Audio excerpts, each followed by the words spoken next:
جیاواز لە هەر ڕوودا و بۆدەیەکی دیکە ڕێوڕسمە ئاینیەکان گەرموگوڕی و جوڵەیەکی زۆر زیاتر بە بازاڕەکانی هەرێمی کوردستان و بە تایبەت شاری سلێمانی دەبەخشن. هاوڵاتیان دەڵێن خەڵکی هەرێمی کوردستان هەمیشە بە باشترین و بەرزترین ئاست پێشوازی لە بۆنە ئاینیەکان و لە سەروی هەمووشیانەوە جەژنەکان دەکەن، هەر لەبەر ئەوەیە بازاڕ جمەی دێت.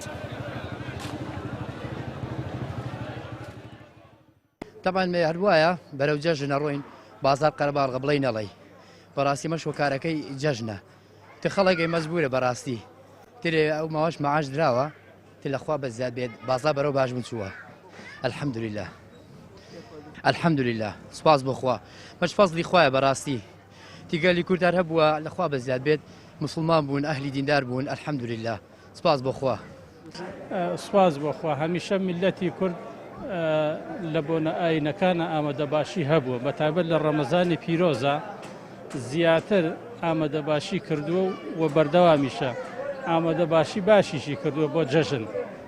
ئیشەڵا خوای گەورە ئەم وەزەمان لێ نەشەوێنێ و کۆتایی بە شەڕ و ئاژاوەش بێت لەبەر خاتریە مانگی ڕەمەزانە و کۆتایی ڕەمەزان و مانگی پیرۆزی ڕەمەزان. دابەشکردنی موچەی مانگی ڕابردوو بە سەرکردنەوەی هەژاران بە زەکات و هاوکاری لەلایەن خواپێداوانەوە وای کردووە سەرجەم توێژ و ئاستەکان بە خۆشحاڵیەوە بازار بکەن، بەم شێوەیەش بازاڕی دوکاندارەکانیش ببوژێتەوە.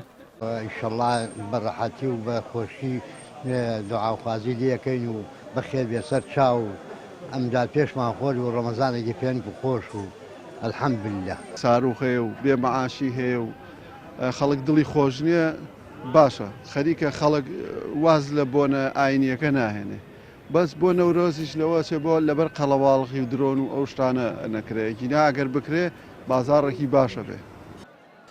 لە ماوەی دەبۆ 12 ساڵی ڕابردوودا هاوڵاتیانی هەرێمی کوردستان ڕوبەڕووی زۆر دۆخینە هەمواری ئەمنی و تەندروستی و ئابووری و سیاسی بوونەتەوە، بەڵام هیچ کات ئەم هۆکارانە لە بەرزڕاگرتنی بۆنە و ڕێوڕسمە ئاینیەکان ساردی نەکردوونەتەوە.